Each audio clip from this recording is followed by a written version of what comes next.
would you place an order for the first 6 months? How would they know that it's worth it to sort of convert a line to service the new product? Sorry, say that one more time, Kate. If it's a new product launch, did you have a volume guarantee for the first couple of months just to make it worth it for them to? Yeah, absolutely. So again, I think so they would get a projection, before the product actually launches. Then they would get firm orders, and from projections to firm orders, there would not be a drop of more than 10-15%.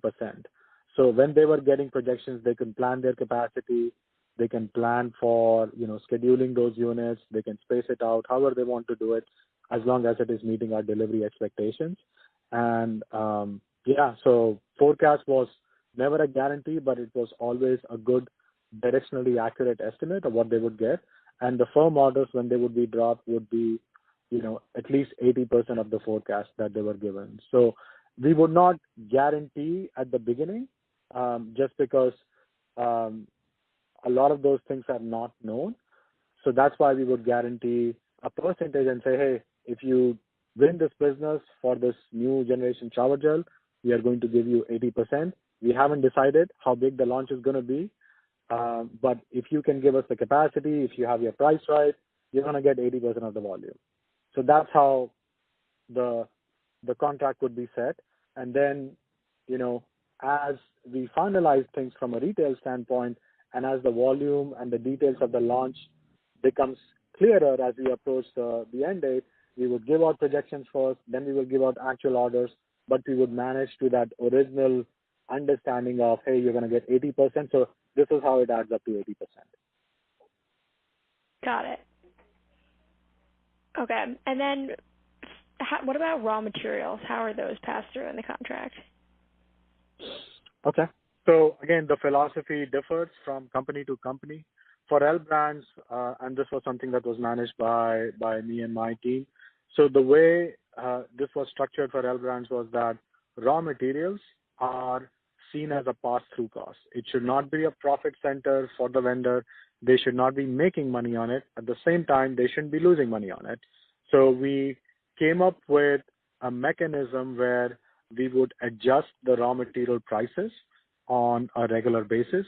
We would tie the raw material prices to a specific index, if there was an index available, and adjust the index accordingly. In certain cases where the raw material volume was significant, what we would do is we would work with the raw material suppliers, whether it's Dow or DuPont or whoever the vendor might be.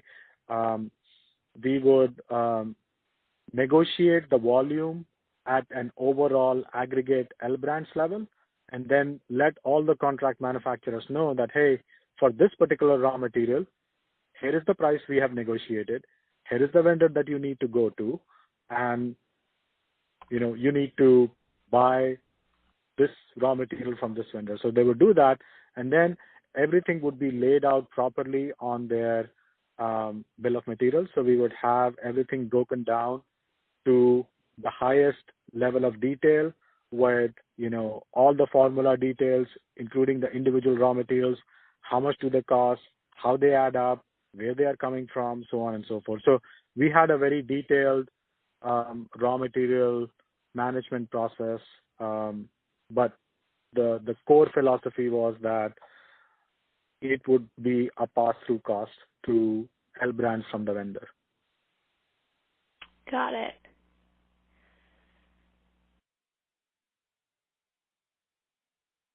So then it sounds like you get a pretty detailed breakdown of their costs.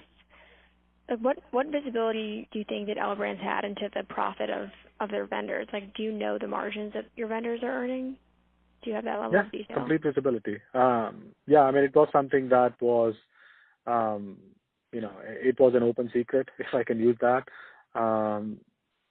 We had complete visibility around what their labor cost is, what their overhead is, what their profit is, raw materials, so on and so forth. So we had them break down every single thing, just because it was based on a transparent model, and